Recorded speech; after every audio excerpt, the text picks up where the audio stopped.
Mapagpalang araw sa ating lahat. Good morning everyone. Hello guys. For today's video is magluluto tayo ngayon ng KBL. Abbreviation na ng Kadjes, Baboy, at saka Langka. For your information lang guys, dito kasi sa aming probinsya, ito yung niluluto if may bisita, hindi kayo may handaan. Special to. Pero ngayong araw, wala namang handaan. Gusto lang namin kumain ng aking asawa. Baka naglilihi, kaya ganun. Sana, hopefully. So guys, ituturo ko sa inyo kung paano mag-prepare, paano lutuin itong KBL. Napaka-simple lang guys, parang nagigisa lang kayo ng katulad ng munggo, ganun. So, yung ating main ingredients, itong ating kadjes. Suggestion ko lang guys, unahin nyo ito pakulo kasi medyo matigas siya. Kung nakikita nyo is nag-usok-usok pa siya, kakuha ko lang sa kaldero, kaya ganun. Tapos yung ating baboy, suggestion ko rin sa inyo, pag bumili kayo para sa KBL, para pang sahog sa KBL, pumili kayo ng buto-buto. Ito siya. Ribs, pata, basta buto-buto siya guys. Kasi nga ay malinamnam tong kanyang bone marrow.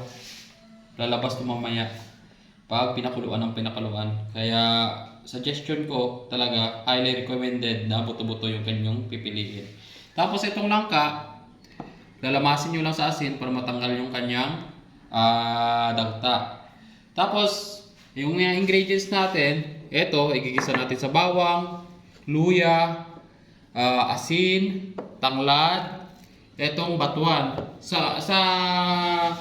Ewan ko lang sa inyo guys, if mayroon kayong batuan, dito kasi sa amin, well known tong batuan, makikita mo lang kahit saan saan, makakabili ka kahit saan saan, kaya mas maganda to.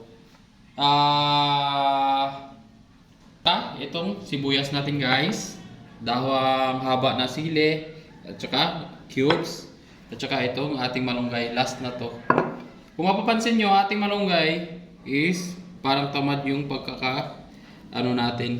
Kasi nga, sabi ng mga matatanda, dito daw nakukuha yung mga nutrients sa kanyang tangkay. Kaya nakasanayan na rin, sinunod na rin namin.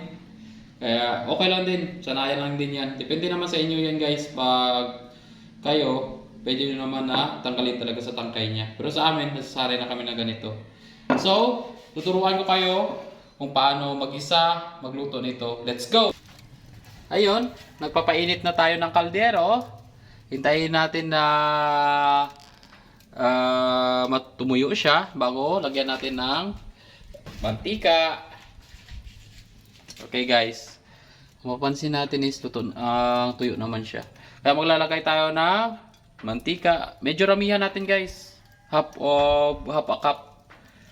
Mas maganda kasi na medyo marami siyang mantika. Ayan. Hintayin natin siyang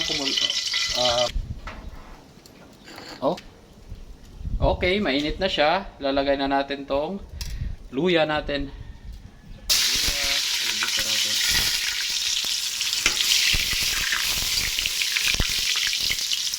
Pumula-pula siya bago lagay na yung ating ahos o bawang. Next is bawang.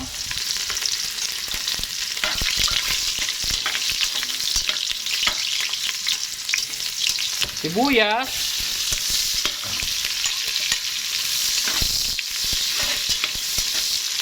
At saka itong ating karne.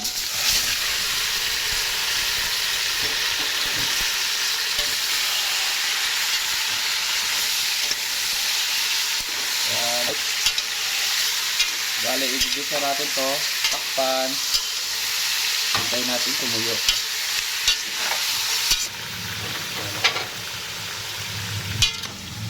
Pag mahalo na ninyo munang mabuti, takpan nyo muna para maging parang adobo siya. Takpan nyo muna. Ayan. Parang adobo na siya guys. So, lagay na natin yung kadjes. Ito, kadjes. Halo-halo. Halo-haloin lang natin.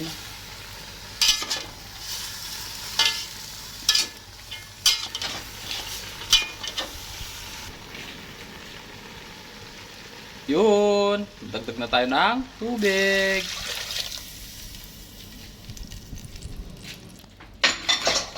Tanan. Ayan na siya guys. Tingnan nyo. Huwag kayong mag-alala is mag-aano din pa rin to eh. Yung pag kumulo to, magbabawas din pa rin to ng tubig. So, hintayin natin magkulo para lagay natin yung langka. Lagay na natin yung kumulo na pala siya. So, lagay na natin yung ating langka. Para sabay lang sila. Ouch. Sabay lang sila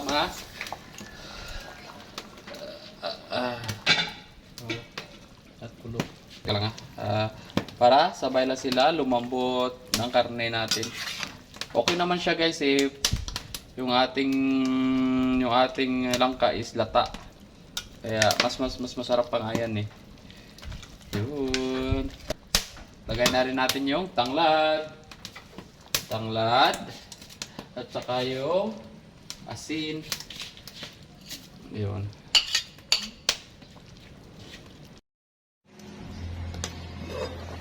Yan. After 15 minutes, nung nilagay na natin yung baboy, langka at saka kadjes, tinignan natin, ito na siya.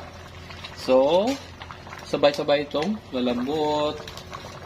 Siguro, palambutin muna natin ang gusto. Siguro mga 1 oras pa ito. Yan na siya guys. Ayun. Yan na guys. After 1 hour, check na natin. Yun. Kulong-kulo na siya. Halo-halo. Okay. Kung makikita natin yung ating karne is okay na. Okay na rin yung ating langka at saka yung veggies natin. So, magdadagdag na tayo ng cubes. Okay. Lagay na natin yung cubes at saka pork cubes at saka mahaba na sili. Tapos batuan. Lagay natin yung batuan para umasim siya. Yan siya guys. Okay, takpan ulit. Ayun. Check na natin. Yan siya. Bali kompleto na to, malunggay na lang yung kulang natin. Bali pwede na natin siya timplahin. Pero di pa pala ito natimpla guys, kaya tikman natin tapos tingnan natin kung ano yung kulang. Yan guys, pagkatapos ng dagdag ng asin, titikman na ulit natin kung ano yung lasa. Yan guys, the best. Tama na rin yung asim, tama na rin yung pait niya. So, lastly, luto na siya. Lalagay na natin yung kanyang malunggay. Yan. Ito yung pinaka-last, malunggay. Yung diskarte dito sa malunggay, wag na nating lutuin to. Naluluto lang siya sa init niya. Ano nyo lang, haluin nyo lang.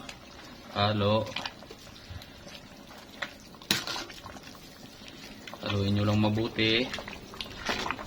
Ma-distribute siya every corner, every ng karne at saka langka. Tatanggalin na natin sa apoy. Thank you so much guys sa panonood.